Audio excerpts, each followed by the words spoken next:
nagaa qaqqaaliiwwan maatii abdii fiiziksii akaadaamii akkam jirtu nagaa keessanii barnoonni akkamiin dhugaa irraa kaasaa akka jirtan abdiin qaba. Egaa har'a immoo fiiziksii kutaa 10 sirna barnoota haaraa Itoophiyaa bara 2016 irraa eegalee hojiirra oolaa jiru boqonnaa lammaffaa kutaa lammaffaa fi isa xumuraa akka waliin ilaallu ta'a jechuudha. Kanaafuu isinis chaanalichaaf haaraa yoo taatan subscribe gochuu hin dagatinaa. Maatii yoo taatan immoo viidiyocha like gochuu akkasumas barattoota Oromoo hunda biraa akka dhaqqabuuf share gochuu hin dagatinaa. Waan baay'ee irraa fayyadamtu waan ta'eef akkasumas anaan illee ni jajjabeessitu. Amma kallattumaan gara qabiyyee irra isiniif dhiyeessetti kan seenu ta'a jechuudha. Qabiyyee irraa keessatti mata dureewwan sadi ilaalla jechuudha. The first one is 2.4 equation of motion with constant acceleration. Egaa himoota walqixaa yookiin immoo foormulaawwan sochii guula dhaabbataa kan ilaallu ta'a jechuudha. Graphical representation of uniformly accelerated motion. Egaa sochii guula dhaabbataa kana giraafiidhaan akkamitti akka bakka buusnullee kan ilaallu ta'a jechuudha. Dhumarratti 2.6 relative velocity in one dimension. Egaa ariitii sadataawaa sochii daandii yookiin immoo sochii kallattii tokkorraa kan ilaallu ta'a jechuudha. Okay, the first one is 2.4 equation of motion with constant acceleration. Egaa himoota walqixaa sochii guula dhaabbataa kan ilaallu ta'a jechuudha. If an object travels in a straight line and its velocity increases or decreases by equal amounts in equal intervals of time, the acceleration of the object is said to be uniform. Egaa sochii daandii sirrii irratti velocitiin waan tokko yookiin immoo velocitiin qaama tokko bifa wal fakkaataa ta'een yoo dabalaa deeme yookiin immoo bifa wal fakkaataa ta'een yoo hir'ataa deeme yeroo wal fakkaataa keessatti jechuudha. Yeroo wal fakkaataa keessatti yoo bifa wal fakkaataatiin dabalaa deeme increases akkasuma yoo hir'ataa deeme accelerationin keenya uniform yookiin dhaabbataa yookiin wal fakkaataa ta'a jechuudha. Such type of motion is said to be a uniformly accelerated motion. Egaa akkuma kana dura dubbanne sochiin gosa kanaa maal jedhama jechuudha? Uniformly accelerated motion yookiin immoo UAM jechuu dandeessu jechuudha. Isin gabaabsitanii uniformly accelerated motion or UAM jechuu ni dandeenya jechuudha. Fakkeenyonni gosa kanaa for example a bicycle that slowly decreases the speed to stop and a ball dropped from the top of a ladder are some examples of uniformly accelerated motion. Egaa sochiiwwan fakkeenyaaf saayikilii yookiin immoo konkolaataa bifa walfakkaataan dhaabbachuuf deemaa jiru yookiin immoo kubbaa leedarii yookiin immoo ol ka'iinsa ta'erraa gadi kufaa jiruun haalli sochii isaanii sochii guula dhaabbataa jechuu ni dandeenya jechuudha. When an object moves along a straight line with a uniform acceleration, it is possible to relate this velocity, acceleration during motion and the distance covered by it in a certain time interval by set of equations known as the equations of motion. Egaa hima walqixaa sochiitiin hariiroo velocity yookiin immoo ariitii guula akkasuma fageenya deemame yeroo nuu kenname tokko keessatti hariiroo isaanii maal gochuu ilaalla jechuudha ibsu yookiin immoo ilaaluu dandeenya jechuudha. Since acceleration is constant, the average and instantaneous acceleration are equal. Egaa maal jenneera jechuudha? Acceleration keenya iddoo hundaatti wal fakkaataadha yookiin dhaabbataadha jenneera jechuudha. Kanaafuu in uniformly accelerated motion, the average acceleration and instantaneous accelerations are equal. Egaa lamaan isaanii iyyuu maadha jechuudha? Wal qixadha jechuudha. Gulli iddoo hundatti jiru dhaabbataadhuma jechuudha. Gulli iddoo hunda jiru wal fakkaataa yookiin dhaabbataadha. If an object is average acceleration during a time interval is known, the change in velocity during that time can be found. Egaa average acceleration yookiin immoo instant acceleration yeroo ta'e keessatti yoo nu kenname change in velocity isaa yookiin immoo jijjiirama velocity isaa maal gochuu jennee jechuudha bargachuu yookiin barbaaduu dandeenya jechuudha. For convenience you lay the starting time TF equals to T where T is any arbitrary time. Egaa akka isiniif mijatuuf jechuudha. Amma yeroo fakkeenyaaf yeroo xumuraa yookiin immoo T finally T jettanii moggaafachuu dandeessu jechuudha. Also you let V I or V initial velocity as V naught at T is equal to 0. Egaa ariitii jalqabaa yeroo T keenya 0 ta'etti yookiin immoo yeroon keenya duwwaa ta'e 0 sekondii irratti V naught jechuu ni dandeenya jechuudha. V final as V akkasiniif mijatuuf jechuudha. Kuni the velocity at any time T jechuudha. Yeroo T kamirrattuu velocitiin xumuraa V finally V jettanii bakka buusuu dandeessu jechuudha. Calculationwwan yookiin immoo formulaawwan garaagaraa armaan gaditti ilaallu hunda keessatti bakka bu'eewwan kana fayyadamna jechuudha. With this notation, you can express average velocity is equals to change in velocity over change in time. So v minus v naught ariitii xumuraa hir'isu ariitii jalqabaa over t minus t naught yeroo xumuraa hir'isu yeroo jalqabaati jechuudha. Since average acceleration in uniformly accelerated motion is the same as instantaneous acceleration, you can replace average acceleration by instantaneous acceleration or A. Egaa sochii gola wal fakkaataa keessatti average acceleration yookiin immoo gulli giddu galeessaa fi gulli battalaa wal qixa waan ta'aniif A average A qofaan yookiin immoo formulaa isa kanaan bakka buusuu ni dandeenya jechuudha. Moreover, in one-dimensional motion, direction can be indicated negative or positive signs. Egaa kallattiin maaliin ibsama jechuudha. Sochii kallattii tokko irratti yookiin immoo sochii kallattii tokko irratti gaggeeffamu irratti kallattiin directioniin negative yookiin positive ta'uudhaan ibsama jechuudha. Fakkeenyaaf asii ol positive jennee fudhanne asii gad immoo negative jennee fudhanna. Gara bitaatti negative hojjenne gara mirgaatti immoo positive jennee fudhanna jechuudha. In this case, you can ignore the vector nature of symbols. Egaa isaan kan erga beekannee keessa beekannoodhaan vector nature of symbols dhiisuu dandeenya jechuudha. Kana jechuun maal jechuudha? Fakkeenyaaf acceleration yeroo barreessinu yookiin bold goonee barreessina yookiin immoo xiyya gubbaa irratti barreessina jechuudha. Xiyya gubbaa irratti kan bifa kanaan fakkeenyaaf acceleration xiyyoon gubbaa irra jirti akkasuma velocitootas akkasuma garuu as keessatti amma keessa beekannoodhaan maal gochuu dandeenya jechuudha? Vector nature isaanii simbolotaaf dhiisuu dandeenya jechuudha. Akka nuu mijatuufi jechuudha. Salphifachuufi malee yoo barreessines rakkina hin qabu jechuudha. For convenience jennee kaan jechuudha asirratti akka nuu mijatuuf. Finally, replacing the vector notation by ordinary symbols, setting t naught equals to 0 and rearrange the result given. So, A is equals to change in velocity over change in time idha jechuudha. Then, amma hima walqixaa kana maal gochuu dandeenya jechuudha? Criss crossii baay'isuu dandeenya jechuudha. Over 1 kan jedhameef lakkoofsa kamiyyuu tokko ho'eera lakkoofsuma sana arganna waan ta'eef jechuudha. Then when we multiply it criss cross bifa kanaan criss crossii yommuu baay'isnu maal arganna jechuudha? A times t minus t initial or final time minus initial time equals to v minus v naught.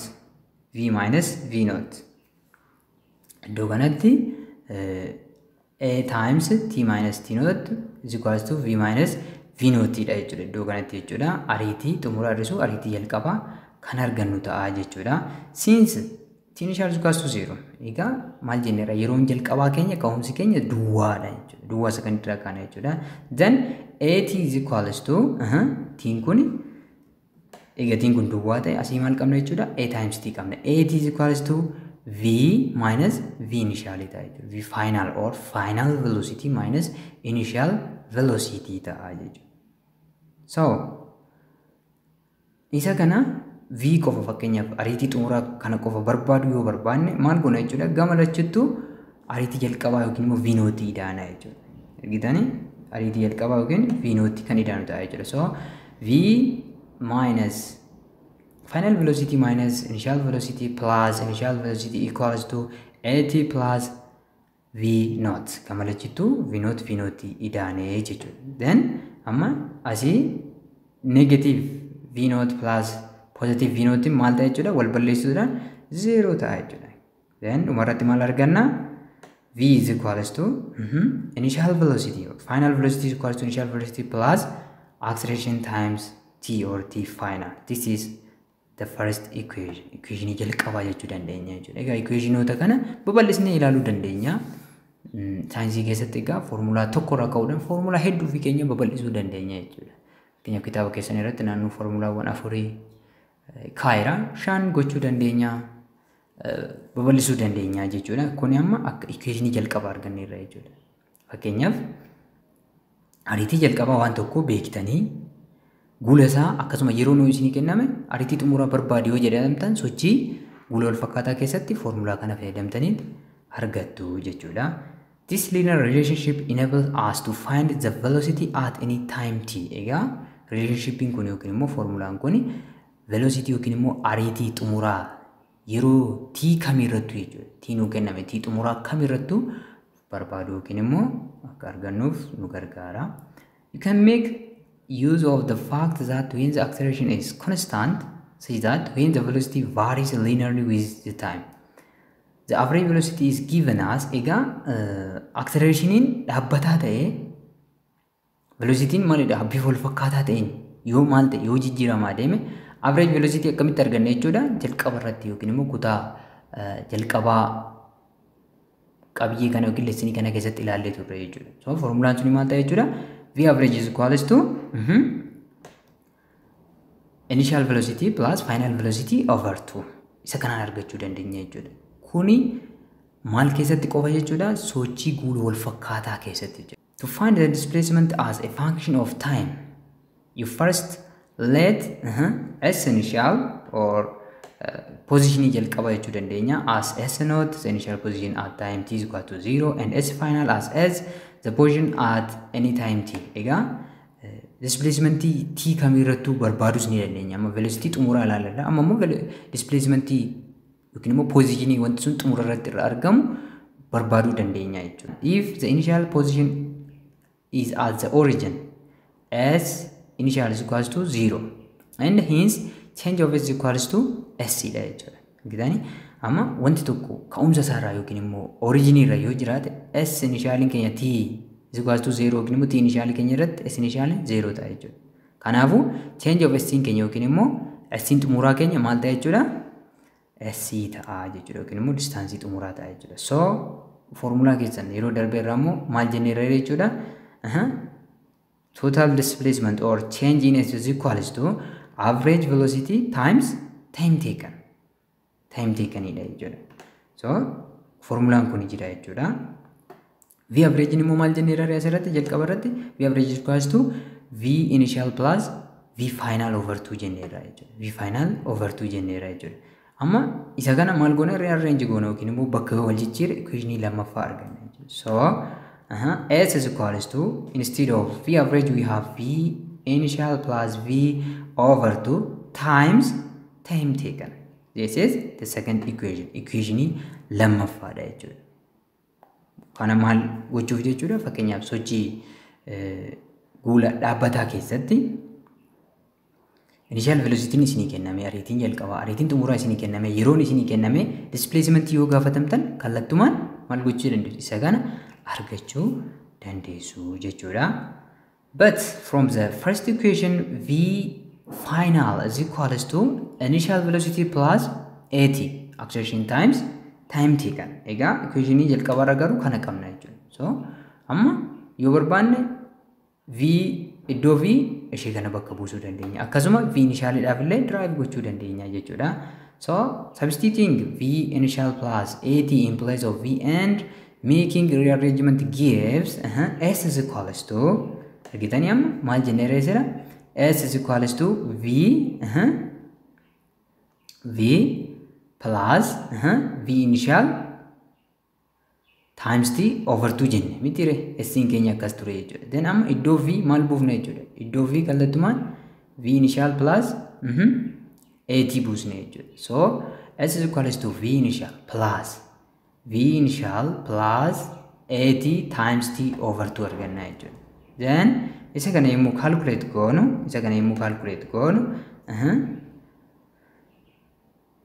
2 V initial T plus AT square over 2 arganna jechuudha. Akkamitti yoo jettan ishee kana V T kun hunda isaa irratti raabsamti jechuudha. V initial times T, V initial T taati. Ammas V initial times T, V initial T. Kanaafuu 2 V initial T arganna jechuudha. Plus AT square. AT times T immoo AT square ta'a jechuudha. 2 jalqabuma jalaa qabna over 2 jennaani jechuudha. Then 2 V initial T over 2 plus AT square over 2 arganna jechuudha. Argitanii? Then kanaan booda lamaan balleessuu dandeenya moo dandeenya? Ni dandeenya. Kana yemmuu raabsinudha jechuudha. Amma tuuntuun lamaan isaaniitiif dhaabbattee waan ta'eef amma lama kun hunda isaaniitiif dhaabbate waan ta'eef irra raabsuu dandeenya. 2 V initial T plus AT square jechuun over 2 jechuun 2 V initial T over 2 plus AT square over 2 jechuu ni dandeenya jechuudha. So yeroo kana lamaan balleessuu dandeenya jechuudha. Lama lamaan balleessuu yookiin salphisuu dandeenya. Then S is equals to V initial times T plus 1 over 2 square maal equation sadaffaa jechuu ni dandeenya jechuudha. Equation sadaffaa jechuu dandeenya jechuudha. Ammas equation biraa itti dabaluu dandeenya. Maaliif substitute gochuu dandeenya yookiin maaliif derive godhu? Equation dhuma kanarraa equation tokkoffaa kanarraa V is equals to V initial plus AT kan jedhu kanarraa V initial barbaaduu dandeenya moo ni dandeenya? So V initial is equals to V minus AT ta'a jechuudha. Isaafis bakka buusne equation afraffaa derive gochuu dandeenya wanti nu dhorku hin jiru jechuudha. Wanti nu dhorku hin jiru formulaan kun tokkuma garaagarummaa hin fidu jechuudha. Thus V initial is equals to isan sila dubbadhe sana V initial is equals to V final minus AT ta'a jechuudha. So we can use it in the second equation and it will be S is equals to V minus AT instead of what? V initial plus V final over 2AT. Akkuma silaa sana calculation yoo hojjanne maal arganna jechuudha?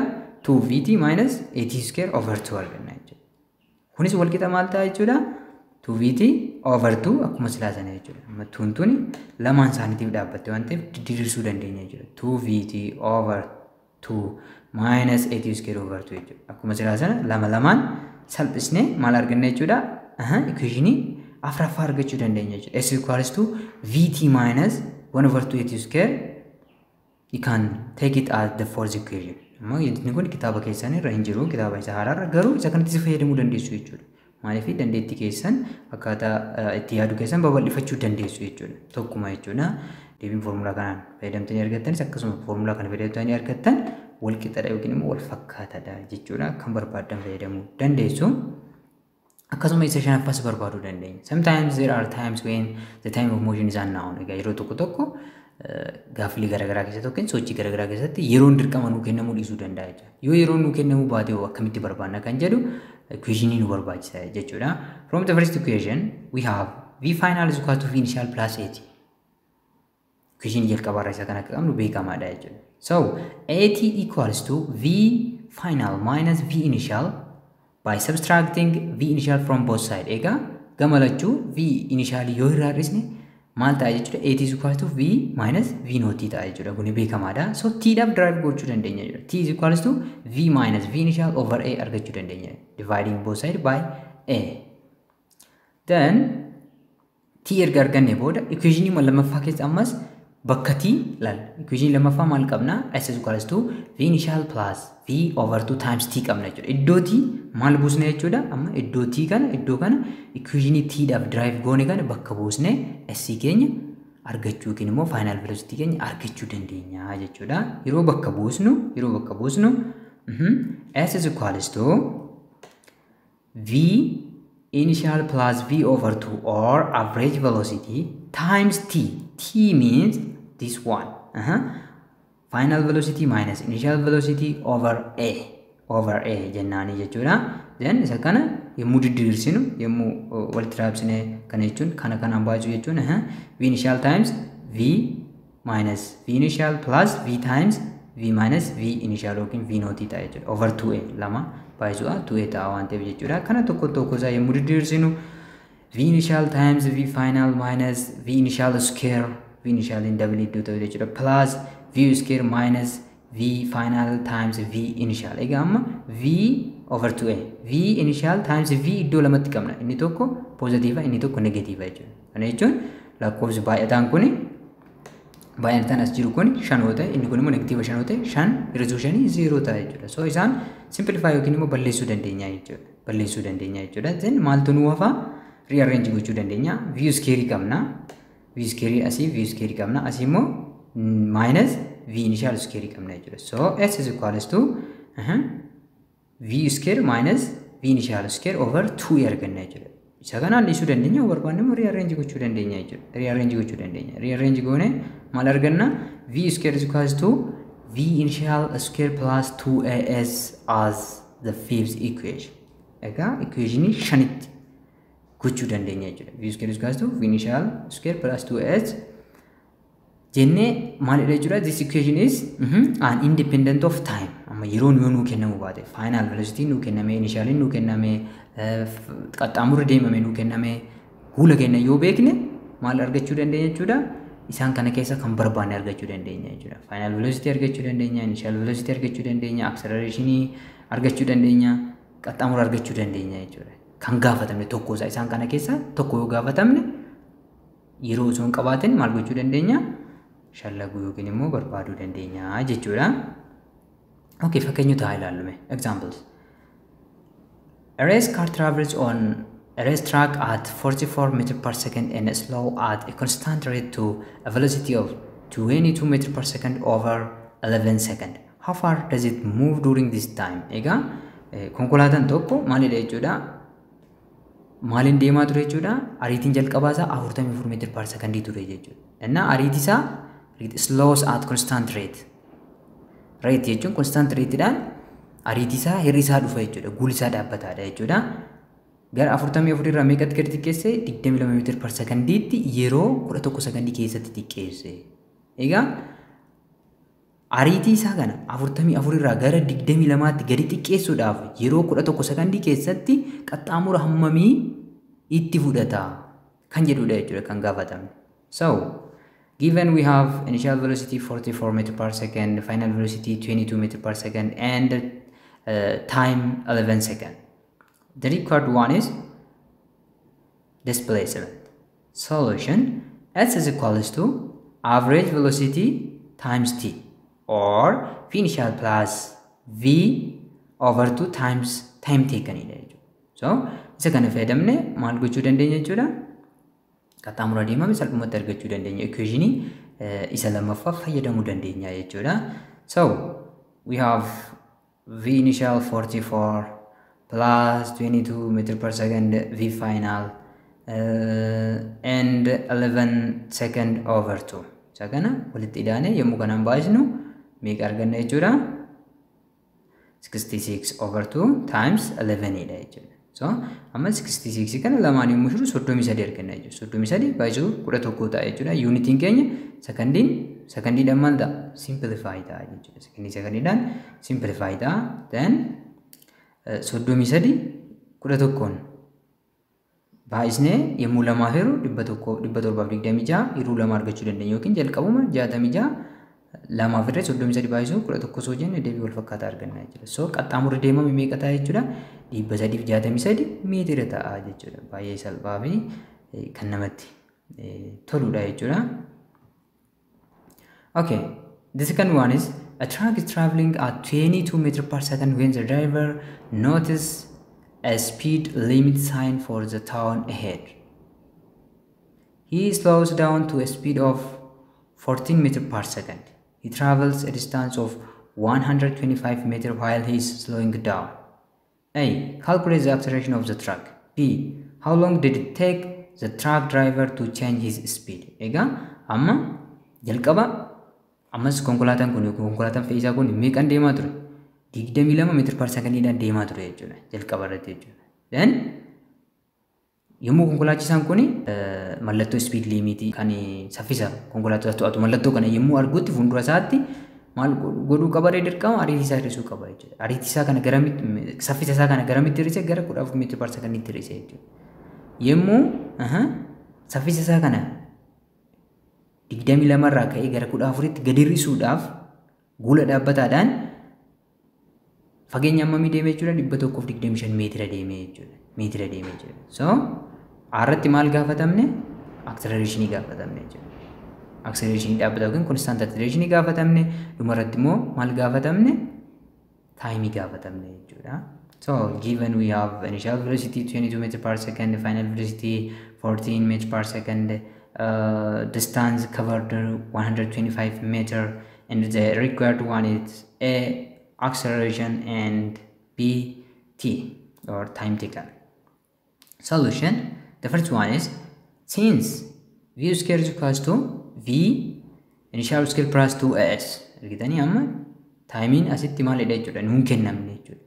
Kanaafuu taayimiin erga nuun kennamne acceleration kan argachuuf equationii maal ta'e fayyadamna jechuudha? Kan taayimii irratti hirkataan taane barbaaddanna jechuudha. Innis equationii isa shanaffaa jennee akka qabiyyee keenya kanarratti ilaalle isa fayyadamna. Then a is equals to a daf drive gochuu dandeenya jechuudha. A is equals to rearrange yeroo goonu isa kana a is equals to v square minus v naught square over 2sc ta'a jechuudha. kana bakka buusne acceleration keenya maal gochuu dandeenya jechuudha bakka buusuu dandeenya. So final velocity keenya 14 meter per second square minus 22 meter per second the whole square over 2 times s is 125 meter.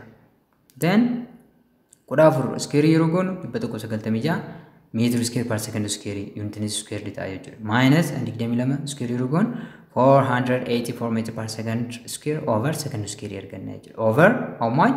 2 times 125 meter is 250 meter arganna jechuudha. Then isaan kana lamaan yommuu walirraa hir'isnu negative 288 meter per second negative 288 meter square per second square over 250 meter arganna jechuudha. 250 meter arganna jechuudha. Then meetira tokko meetira square asii kan qabnu meetira tokko meetira tokkoon ammas meetira tokko meetira tokkoon baduu danda'a jechuudha. Kan nuuf maalidha jechuudha? Meetir per second square dha. Maal unitiin keenyas wal fakkaachuu qaba yookiin immoo guulli keenya meetir per second square dhaan ibsama waan ta'eef jechuudha. Then lakkoofsota kana 288 250 yommuu hirru maal arganna jechuudha? Negatiiva tokko tuqaa tokko shallama meetir per second square arganna jechuudha. Amma guulli keenya hir'ataa deemuu retardation dha jechuudha. Guulli kun dhaabbataadha garuu ariitii wanta kanaa ariitii guddaarraa la ariitii 22 irraa gara 14tti sababa hir'atee bisa kana arganna jechuudha. B time keenya immoo jechuudha. So from the first equation we have v is equals to v naught plus 80. So t is equals to v minus v naught over a.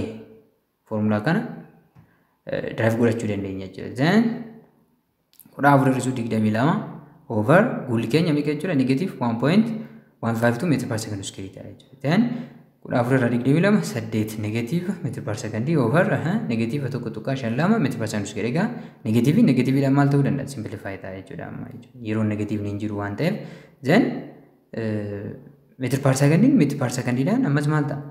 Meetiraan sekondiin tokkoon simplify ta'a jechuudha. Kan nuuf sekondii tokkitti qofatu nu hafti jechuudha. Isheen immoo gubbaatti yommuu baatu paariin suni gubbaatti baatee sekondii taate jechuudha. Then 8 hiruu tokko tuqaa tokko shan lama yommuu hiruu meeqa ta'a jechuudha? 6.94 sekondiidha jechuudha. 6.94 sekondii. So ariitii konkolaataan fe'iisaa kuni ariitii isaa yookiin immoo saffisa isaa 22 irraa gara 14tti hir'isuudhaaf yeroo hammamiitti fudhata jechuudha? Yeroo 6.94 itti fudhatee jechuudha. Okay, fakkeenyi sochii guula wal fakkaataa beekamaan kufaatii walabaawaati jechuudha. Free fall. It is well known that in the absence of air resistance, all objects dropped near the Earth's surface fall toward the Earth with the same constant acceleration under the influence of the Earth's gravity. Egaa wanti kamiyyuu dhiibbaan qilleensaa osoo dhabamsiifame yookiin osoo dhorkame wanti kamiyyuu guula wal fakkaataadhaan gara lafaatti gadi kufaa jechuudha. Guulli sunis giraavitii yookiin immoo guula harkisa dachee jennee kan waamnu sanadha jechuudha. Fakkeenyaaf amma appilii kana ilaaluu dandeessu. Appiliin kun asirraa yommuu kufu guulli isaa baay'ee dhaabbataadha jechuudha. Guulli isaa dhaabbataadha. Kana jechuun ariitiin isaa yeroo wal fakkaataa keessatti haala wal fakkaataa ta'een dabala jechuudha. Fakkeenyaaf jalqaba t0 irratti 0 yoo ture sekondii 2 booda ariitiin isaa 4 yoo ta'e sekondii 4 booda 8. Ammas sekondii 6 booda meeqa ta'a jechuudha? 12 ta'a jechuudha. Bifuma sanaan dabalaa deemaa jechuudha. Ariitii isaa jechuudha. Guulli isaa garuu maal jennee dhaabbataadha. 9.8 meter per second square kan jenneeni jechuudha. A freely falling object is any object moving freely under the influence of gravity alone, regardless of its initial motion. Egaa kufaatii walabaawaa jechuun wanti tokko dhiibbaa giraavitii yookiin immoo dhiibbaa humna harkisa dachee jalatti ofuma isaan kan kufudha jechuudha. Regardless of its initial motion. Egaa sochii isaa jalqabaa osoo xiyyeeffannoo keessan galchiin ofuma isaan garagaliitti kan kufudha jechuudha. An object that is released from rest is falling freely once they are released. Egaa wanti ol ka'iinsa ta'e irraa gadi galakkifame wayii kufaatii walabaawaatiin gara dacheetti gadi kufaa jechuudha. Any freely falling object experiences an acceleration directed to downward regardless of its initial motion. Isuma sina jenne jechuudha. Wanti ol ka'iinsa ta'e irraa gadi kufaatii walabaawaa gaggeessu tokko acceleration isaa yookiin immoo guulli isaa maalidha jechuudha? Guula gara lafaatti ta'e kallattii isaa gara lafaatti gara gadiitti ta'e kan experience godhu yookiin immoo kan qabaatudha jechuudha. Maal osoo xiyyeeffannoo keessan galchiin sochii isaa jalqabaa yookiin immoo haala sochii isaa jalqabaa osoo xiyyeeffannoo keessa hin galchiin jechuudha. You shall denote the magnitude of the free fall acceleration by the symbol g. Egaa beekamaadha. Acceleration due to gravity mallattoo g small dhaan bakka buusna jechuudha. The value of g is maximum on the Earth's surface and decreases with increasing altitude from the surface. Egaa qabxiin guula harkisa dachee kuni irra lafaa irratti yookiin immoo lafarratti maalidha jechuudha. Maximum olaanaadha jechuudha. Adaduma lafarraa ol ka'iinsa baay'ee ol ka'aa deemneen maal ta'aa deema? Gadi xiqqaachaa deema jechuudha. Gadi xiqqaachaa kan deemudha jechuudha. Furthermore, slight variation in g occur with changes in latitude. Akkasumas xiqqaa hammisaas baay'ee xiqqaa ta'es garaagarummaan guula harkisa dachee kuni fageenya mudhii lafaarraa wanti tokko qabuun illee amma ta'e ni jijjiirama jechuudha. At the Earth's surface, the value of g is approximately 9.80 meters per second square. Egaa dirra lafaa irratti gatiin guula harkisa dachee yookiin jiin kuni naannoo 9.8 meter per second square jechuudha. Irra lafaa irratti jechuudha. Inni kun kan lafaati jechuudha. Kan addeessaa immoo waan biraati jechuudha. Kan Jupiteris akkasuma jechuudha. Humni harkisaa kuni kan pilaanetoota garaagarummaa qabaata jechuudha. If you neglect air resistance and assume that the free fall acceleration does not vary with altitude over short vertical distances, then the motion of a freely falling object moving vertically is equivalent to motion in one dimension under constant acceleration. Egaa dhiibbaa qilleensaa balleessuudhaan yookiin immoo dhabamsiisuudhaan akkasumas gulli harkisa dachee kuni ol ka'iinsa irratti hundaa'e osoo jijjiiramuu baate yookiin immoo osoo fakkeenyaaf amma gulli harkisa dachee ol ka'iinsa baay'ee xiqqaa ta'e keessatti badaan jijjiiramu jechuudha. Badaan jijjiiramu ol ka'iinsa baay'ee gabaabaa ta'e gidduutti jijjiiramu. So ol ka'iinsa wal fakkaataa wayii irratti wanti gadi lakkifamu tokko maaliin wal fakkaachuu danda'a? Sochiin inni gaggeessu yookiin free falling sun maaliin wal fakkaachuu danda'a jechuudha? Uniformly accelerated motion in one dimension dhaan wal fakkaachuu danda'a jechuudha. Uniformly accelerated motion in one dimension wajjin wal fakkaachuu yookiin wal fakkeessuu dandeenya jechuudha. Therefore, the equation developed in the previous section for the object is moving with constant acceleration can be applied. Kana jechuun equationii sadiin ilaalaa kitaabni keessan. So equationota nuyi gara shaniitti babal'isne. Equation shanan suni ammas free fall keessatti maal godhu jechuudha? Apply ta'uu ni danda'u jechuudha.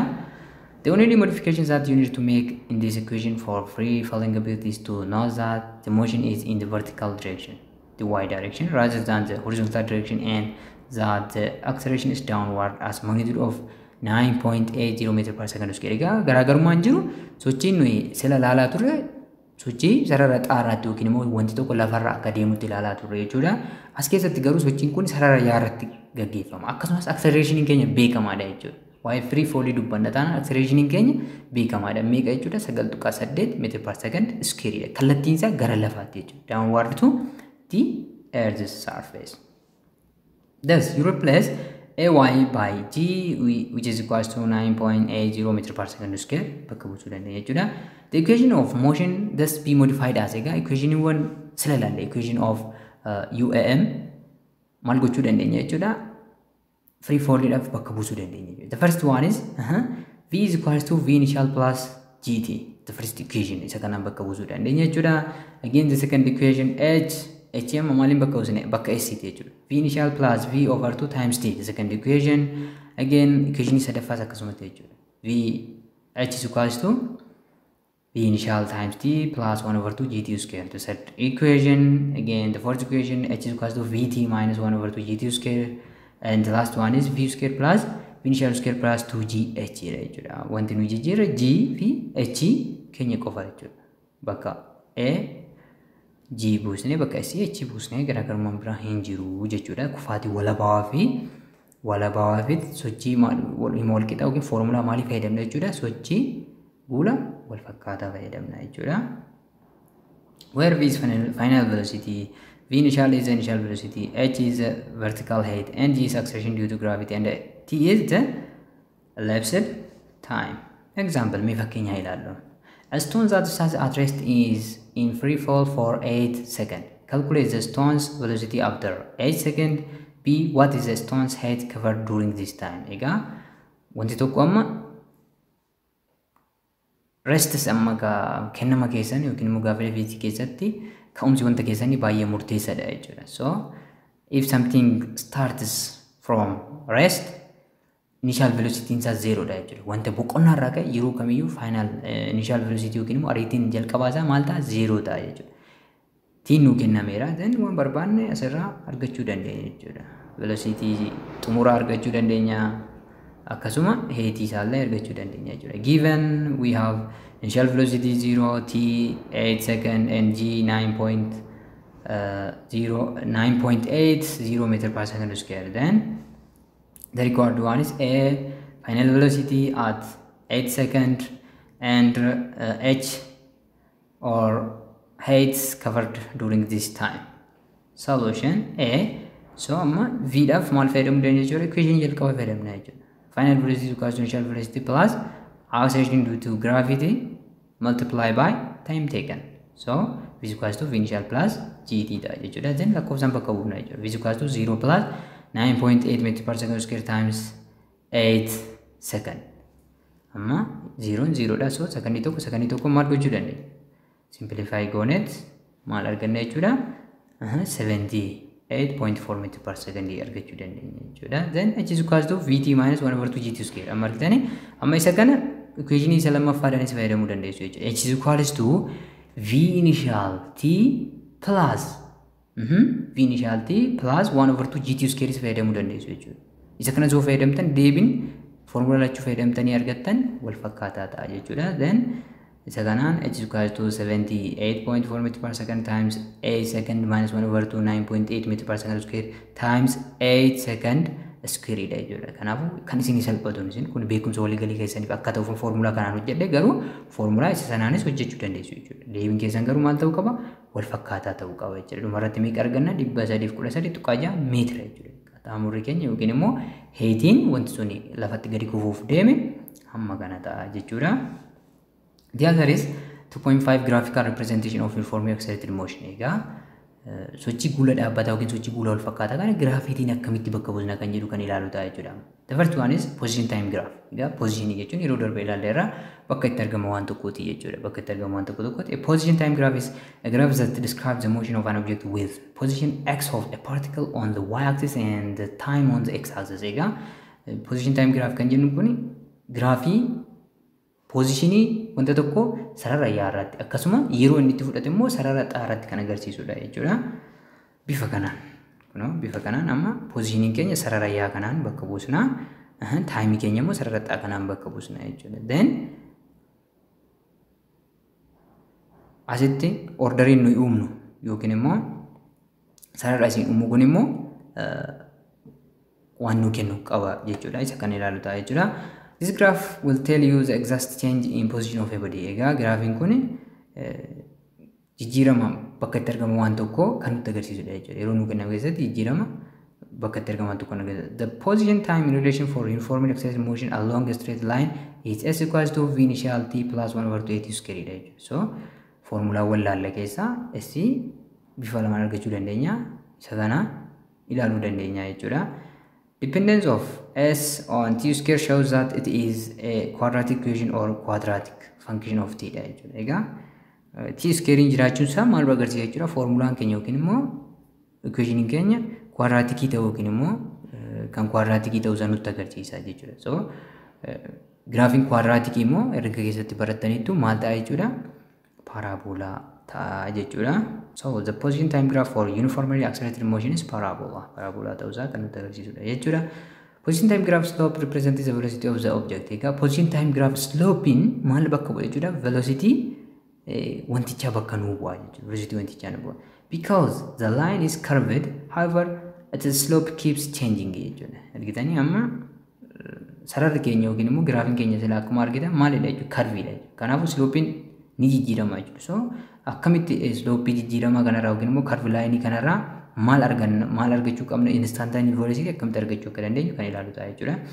A tangent is a straight line that touches a curve at a single point and has the same slope as the curve at that point. Egaa tangent kan jennuun yookiin immoo sarara ollaa kan jennuun sarara korboo wayii alarraan tuqaa ho'iirratti tuqu garuu gonkumaa sarara sana qaxxaamuruu kan hin dandeenye jechuudha. So isa sararannee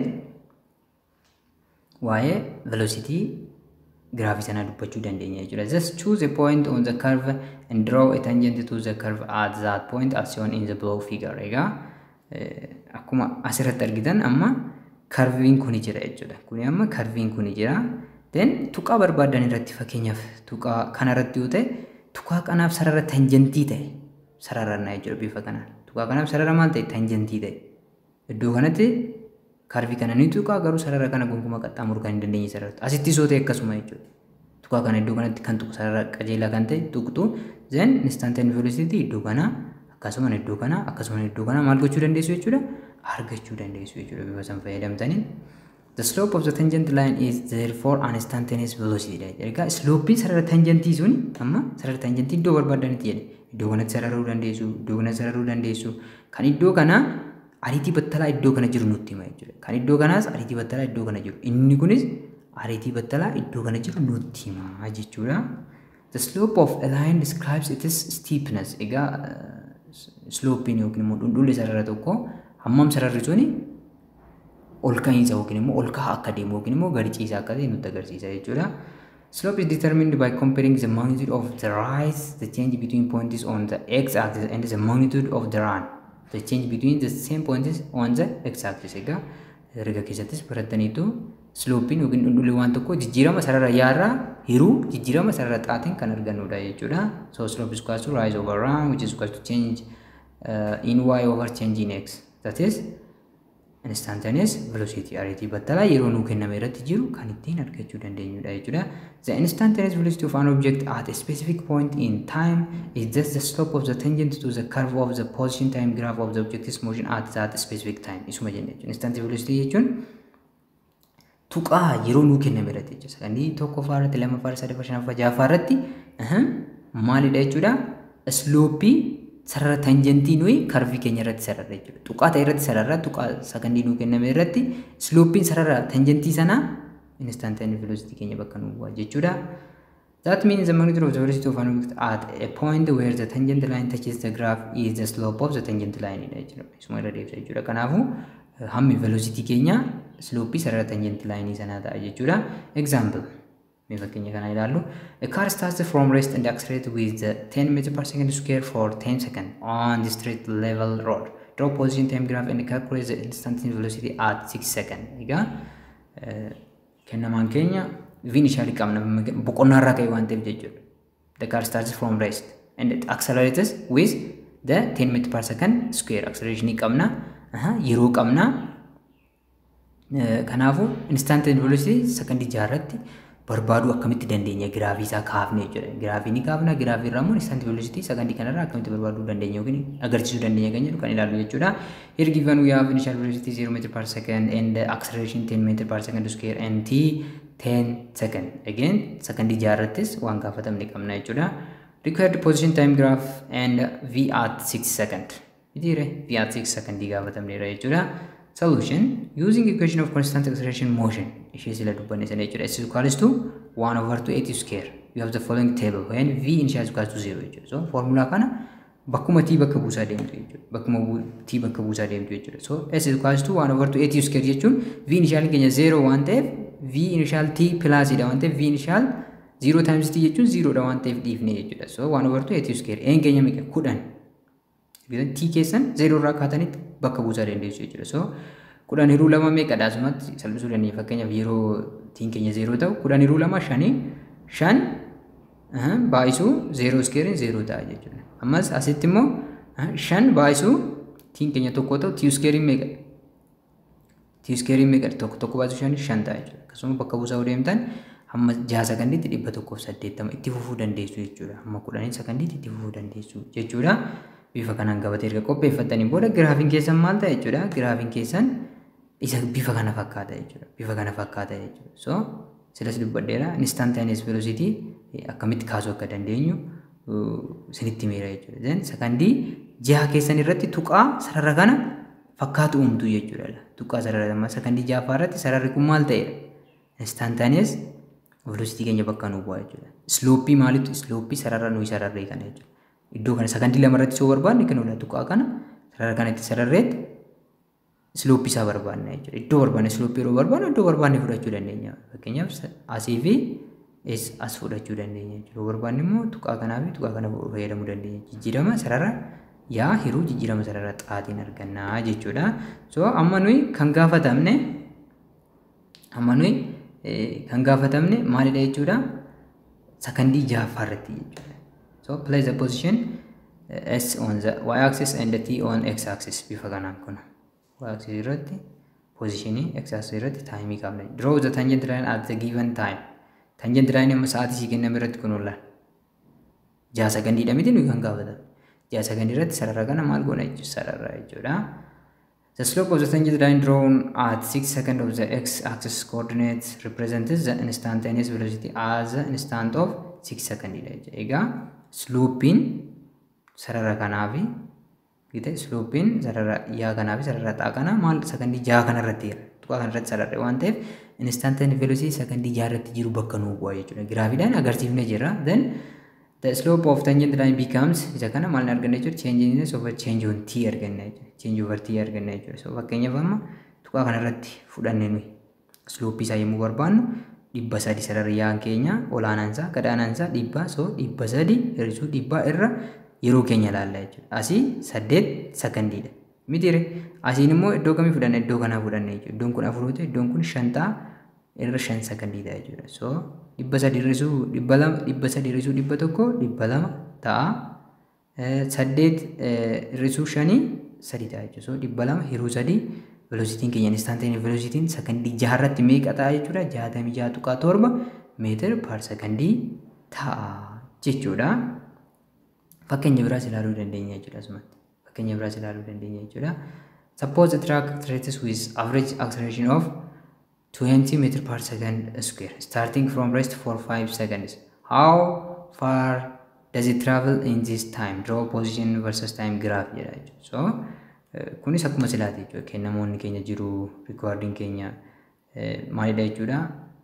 Displacement gaafatamneerra akkasuma graafii gaafatamneerra jechuudha. Solution is equals to v initial t plus 1 over t square. Egaa v initial nama 0 dha kana balleessuu dandeenya jechuudha. Then bakka buusneet maal gochuu st keenya calculate gochuu dandeenya jechuudha. Sekondii 5ffaa irratti jechuudha. So kun 0 erga ta'e 1 over 2 t square. So n keenya meeqa 20 1 over 2 times 20 meter per second square times 5 second. So 20 hiruu 2 meeqa ta'a 10 ta'a 10 baay'isuu 25,250 meetira ta'a jechuudha. Sekondii squareidhaan simplify ta'a jechuudha. Then giraafii keessanis bifuma silaatiin foormulaa keessan bakka buustanii giraafii kana fakkaatu kaafattu jechuudha.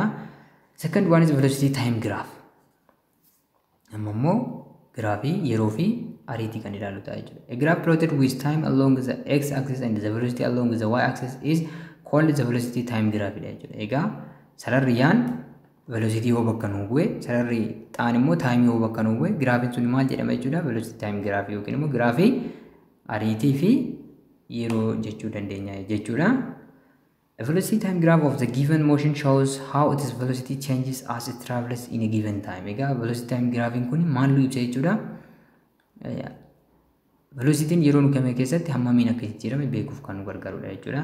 If the particle starts from rest and experiences uniform acceleration, the velocity time graph will be a straight line passing through the origin and having a positive slope. Egaa wanti tokko boqonnaa irraa yoo ka'e argitanii boqonnaa irraa ka'e yoo sochii gulaal fakkaataa gaggeesse velocity time graphing keenya straight line ta'a jechuudha. Eessarraa ka'a? Origin irraa ka'e sarara bifa kana fakkaatu qabaata jechuudha. Yoo boqonnaa irraa ka'e 0 irraa ka'e amma velocity t0 irratti velocity 0 yoo ta'e yookiin wanti kun boqonnaa irraa ka'e graphing keenya isa kana fakkaata jechuudha. If the particle has an initial velocity, the graph will be a straight line but will not pass through the origin. Egaa ammas initial velocity yoo qabaate wanti suni sararri keenya yookiin immoo giraafiin maal ta'a? Sarara qajeelaa ta'a. Garuu originii irraa hin ka'u akkas ilaalama jechuudha. So bifa kam qabaate kan jedhu kun asitti kan ilaalu ta'a jechuudha. Amma inni kun initial velocity wanta kana ilaala. Yeroo timing keenya 0 sekondii ta'u initial velocity'n wanta kana iddoo kana jira jechuudha. Iddoo kana jira jechuudha. 5 ta'uu danda'a 10 dhibban beeknu iddoo kana jira jechuudha. In the above figure, the ordinate OA gives the initial velocity of the ordinate BD gives the final velocity. Egaa amma fakkii kanarraa wanni ilaallu OA maal bakka nu bu'a jechuudha? Initial velocity bakka nu bu'a jechuudha. Akkasuma BD'n immoo maal bakka nuu bu'a? BD'n immoo maal bakka nuu bu'a jechuudha? Final velocity bakka nuu bu'a. Sarara yaate amma sarara dheerirri sarara yaa maal nutti hima jechuudha? Velocity nutti hima waan ta'eef jechuudha. ON initial velocity, BD'n immoo final velocity nutti agarsiisa jechuudha. The velocity time graph of a particle moving along a straight line with uniform acceleration may be used to measure the displacement of the particle and also the acceleration. Egaa graafii kanarraa maal safaruu dandeenya? Displacement qaxxaamurraa wanti kun deeme safaruu dandeenya yookiin immoo barbaaduu dandeenya, akkasuma acceleration isaa barbaaduu dandeenya. Akkamitti akka ta'e ni ilaalla. The first one is area under the velocity time graph. Egaa bal'inni graafii velocity time kana jala jiru maal akka bakka bu'u kan ilaallu ta'a jechuudha. The area under the velocity time graph gives the total displacement of the particle during the time interval. Egaa bal'inni graafii velocity time graafii kana jala jiru yookiin immoo graafii ariitii fi yeroo gidduu jiru kun maal bakka bu'a? Displacement bakka bu'a jechuudha. Consider a particle moving along a straight line with uniform acceleration a. Egaa wanti tokko mee sochii guddaa dhaabbataatiin deemaa jennu. Let v initial be the velocity of the particle at the instant t is equals to 0 and v at a later instant t jechuudha. Initial velocity yeroo t is equal to 0 yookiin immoo yeroo 0 second irratti haa ta'u, v keenya immoo final velocity keenya immoo yeroo t biraa irratti haa ta'u jechuudha. So the velocity time graph of such a motion is as shown in the following figure. Egaa bifa kanaan agarsiifna jechuudha. Velocity keenya sarara yaatiin bakka bu'a jenneera jechuudha. Sarara yaatiin bakka bu'a jenneera. Time keenya immoo maaliin bakka bu'a? Sarara xaatiin bakka buusna jechuudha. Then initial velocity keenya 0 miti jenneera waan ta'eef yeroo t 0 ta'utti lakkoofsa wayii qabna jechuudha. Velocity hamma ta'e qabna jechuudha. Bifa kanaan then amma ka wanta lama ilaaluu dandeenya jechuudha. Wanta lama ilaaluu dandeenya. Amma areaadha kan ilaalaa jiru waan ta'eef areaan figarii uummanni kana mala wanta wayii arganneerra jechuudha.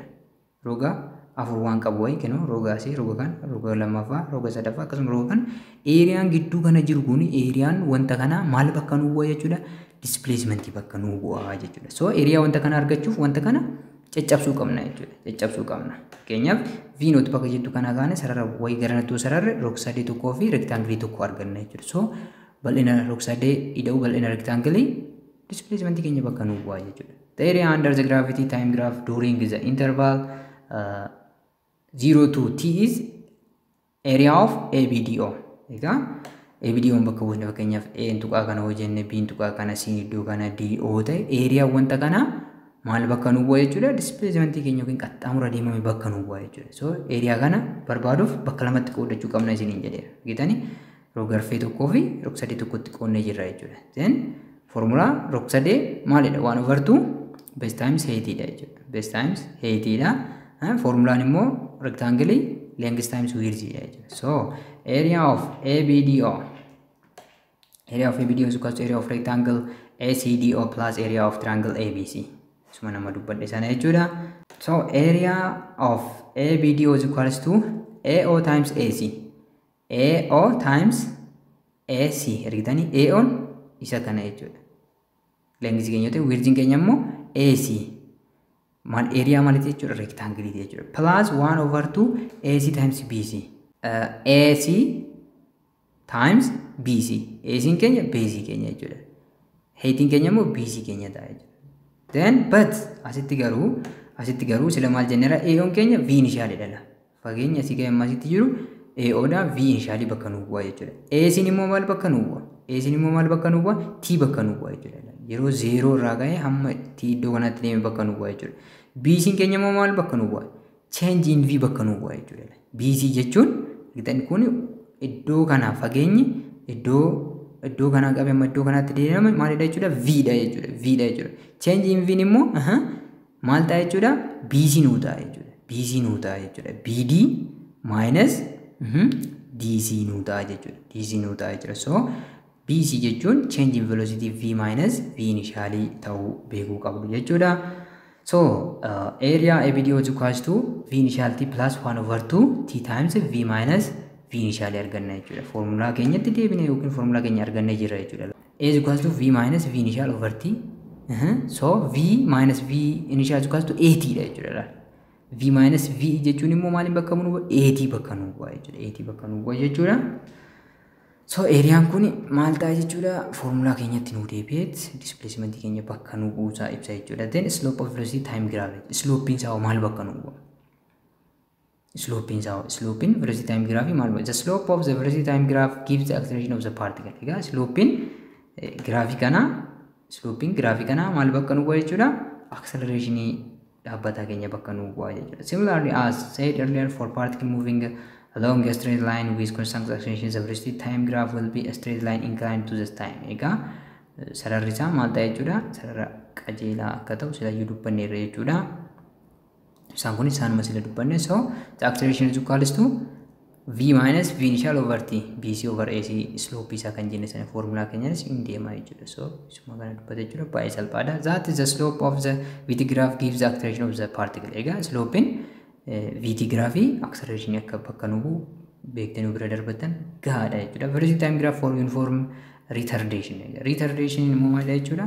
Kan decelerate ta'u jechuudha. Retardation yookiin deceleration jechuu dandeenya jechuudha. So the velocity time graph will be a straight line having a negative slope. Amma slope isaa negativeadha jechuudha. Negativeadha jechuudha. Ariitii olaanaarraa gara ariitii gadaanaatti deema waan ta'eef slope keenya negativeidha jechuudha. Negativiin sun kan bifa kanaan jechuudha. Initial velocity keenya guddaa ture. Initial velocity guddaa kanarraa gadi xiqqaachaa waan dhufeef amma initial velocity final velocity keenya naannoo kanatti argama jechuudha. Yeroo kana yeroo t irratti maal qabaanna jechuudha? Naannoo kana jira jechuudha. Velocity keenya bifa kanaan sararuu dandeenya. Isa kana ibsuu barbaade jechuudha. If the body is brought to rest, the graph will take the time axis. Egaa wanti kun ariitii isaa dhufee yoo boqonnaatti dhufee sarara kana tuquu danda'a jechuudha graafiin kuni. In the case of particle moving with a variable velocity, the velocity time curve will be irregular in shape jechuudha. So in the case of particle moving with variable velocity, egaa velocity kee yoo jijjiiramaa ta'e maal jechuudha? Curving kee irregular shape ta'uu danda'a jechuudha. Bifa kanaan fakkeenyaaf amma yeroon kun amma maal ibsa jechuudha? Iddoo kanatti amma uniform accelerated motionidha. Iddoo kanatti uniform motionidha. Iddoon kun immoo uniform retardationidha jechuudha. Jijjiiramaa ta'uu danda'a jechuudha. For example, consider a car starting from point A tuqaa irraa ka'ee jechuu dandeenya. Then let it be moving along a straight line with uniform acceleration during the time interval t1 to t2. Amma yeroo kana ga'e ilaala amma iddoo kanatti ilaaluu dandeessu. T1 dha hamma t2 ga'utti maal jechuudha? Uniformly accelerated motion gaggeessa jechuudha wanti kuni. Then start moving with uniform velocity during the interval of time t2 t3. Argitanii amma iddoo t3 kana qabee amma t2 kana qabee amma t3 kanaatti immoo uniform motion gaggeessa velocity isaa dhaabbataadha jechuudha. t3 dha ka'eemmoo amma t4 tti maalidha jechuudha? Ariitiin isaa irrataa deemee jechuudha. So qoqqoonnee ilaaluu dandeenya jechuudha. The motion of the car can be represented by the graph Vt. Then the area under the velocity time graph gives the total displacement of the car. Egaa eriyaan gidduu kana jiru total displacement bakka nu buusa jechuudha. So isa kana fakkeenyaan ilaaluu dandeenya. The velocity versus time graph is plotted in below figure. Calculate the total displacement and distance of the track after 15 seconds. Egaa kennamaan keenya isa kana jechuudha. Kennamaan keenya isa kana. So displacement fi distaansii barbaaduuf eriyoota kan hunda walitti hidhuudha jechuudha. Maaliif negative hin ta'u waan ta'eef distaansiin amma distaansii eriyaa rog-sadee kanaa ida'uu, eriyaa rectangle kanaa ida'uu, ammas eriyaa rog-sadee kanaa ida'uu, eriyaa rog-sadee kanaa maal nuuta distaansii nuuta jechuudha. Displacement immoo kan sarara xaatii ol jiru hunda positiiva fudhannaa. Displacement keessatti kan sarara xaatii gadi jiru immoo yookiin sarara yaatii gadi mala argite. Sarara yaatii gadi iddoon kun sarara yaatii gadi darbee kan jiru kana negatiivaan fudhannaa jechuudha. So isa fayyadamnee kalkuleet gochuu dandeenya jechuudha. So eriyaa waaniin isuma marsila dubbanne lakkoofsuma bakka buusuudha jechuudha. Fakkeenyaaf eriyaa tuun kan rectangle keenya fakkeenyaaf eriyaa waaniin eriyaa triangle isa kana jechuudha. So 1/2 4 times asirraa meeqa qabna jechuudha? 4 qabna jechuudha. So 8 ta'a jechuudha.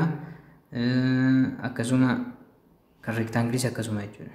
12 hir'isuu 4 baay'isuu 4 jechuudha. 4 hir'isuu 0 waan ta'eef 4 jechuudha. 32 arganna. Inni sadaffaanis akkasuma kudha afur hir'isuu kudha lama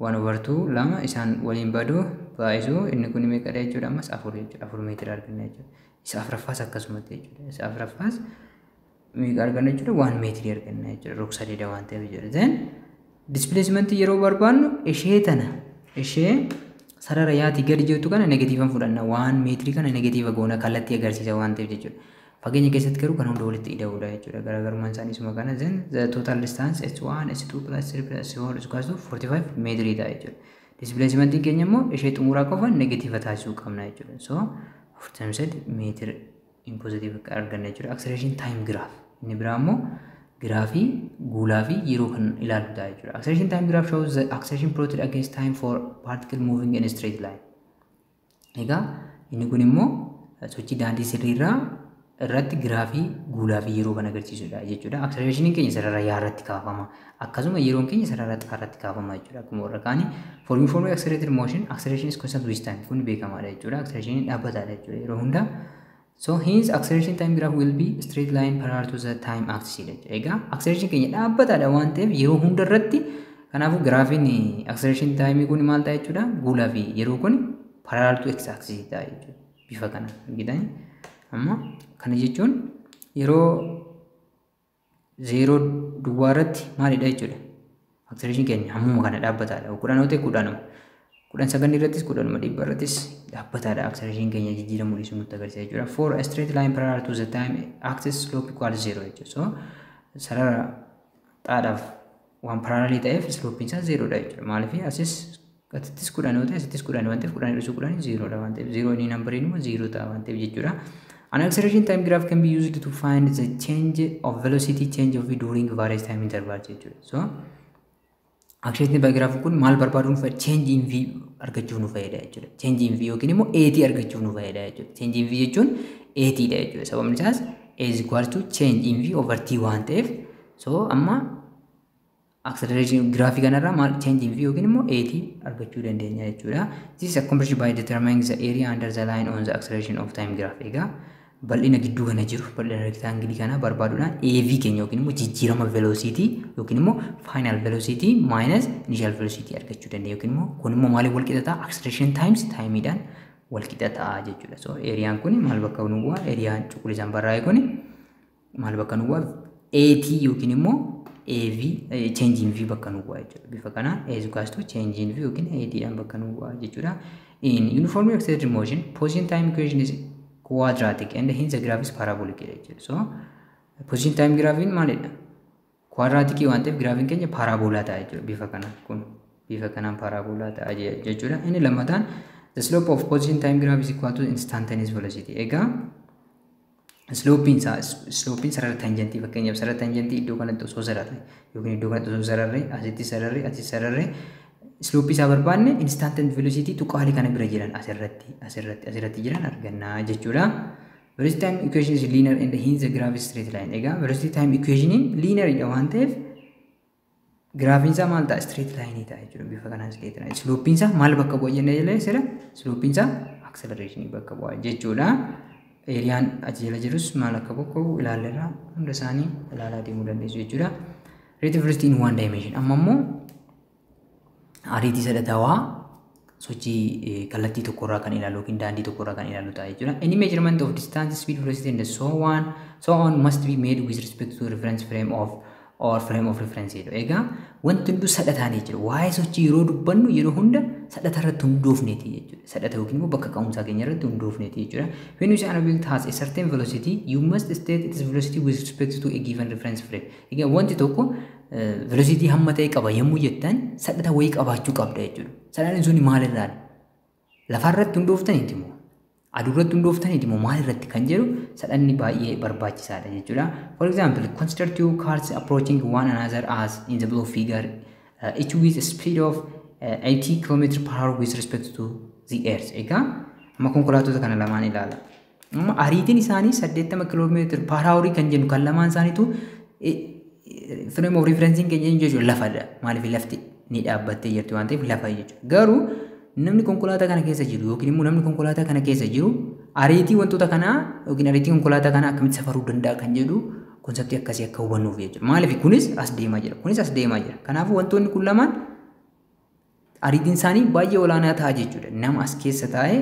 waa'ee ariitii konkolaataa kanaa xiinxalu yookiin immoo nama konkolaataa ishee gurraattii kana keessa taa'ee waa'ee ariitii konkolaataa diimtuu kanaa xiinxalu jechuudha. So waa'ee masanaati jechuudha. Asitti kan dubbatu on either one of the trains will measure speed of 160 km/h for the train approaching them. Egaa konkolaattota kana lamaan namni lafarra taa'ee waa'ee ariitii konkolaattota kana tokko isaan xiinxalu 80 km/h garuu isaan lachuu ariitii wal fakkaataa sadhata lafaatiin deemaa jiru waan ta'eef namni konkolaataa tokko keessa taa'ee ariitii konkolaataa isa biraa xiinxalu meeqa argata jechuudha? 160 km/h kallattiin isaanii faallaa waan ta'eef jechuudha.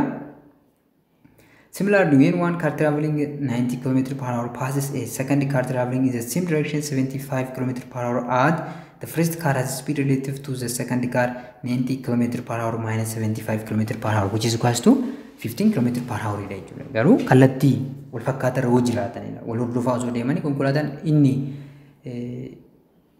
dura fakkeenyaaf inni dura yoo 75 km/h dhaan inni lammaffaa 90 yoo deeme inni duuba jiru darbuuf yoo deeme amma kallattii tokko irra jiru jira. So relative velocity isanii argachuuf walirraa hir'isna kallattii wal fakkaataa irra jiru waan ta'eef jechuudha. Let us consider an object A is moving at speed with respect to the ground VA. Amma velocity A jechuudha kuni. An object B is moving at speed with respect to the ground. Ammas lafaan VB jechuudha. Relative velocity of the VA with respect to B, VAB, or the relative velocity of the VB with respect to A, VBA can be found jechuudha. Amma fakkeenyaaf wantoonni kun